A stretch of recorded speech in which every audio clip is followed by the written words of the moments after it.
Hey everyone, this is Mike with Alpha Outdoor Services. We're here to show you how to winterize your pump. So first off, what you're going to do is you're going to come to your timer, put it in the off position. That way it's not running throughout the winter time. Then we're going to come over to the pump, 9/16 sockets. You're going to come over here to the bottom of this tank. There's a bolt down here. You're going to go ahead and remove this bolt here.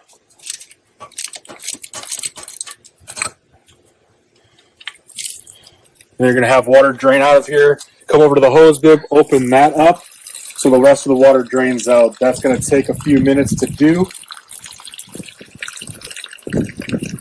Want to make sure you get all the water out of here because this tank is cast iron. So if there's any water left in there, it'll freeze and actually crack that cast iron tank.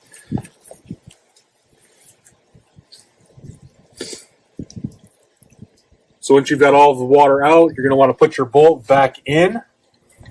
That way you don't lose it.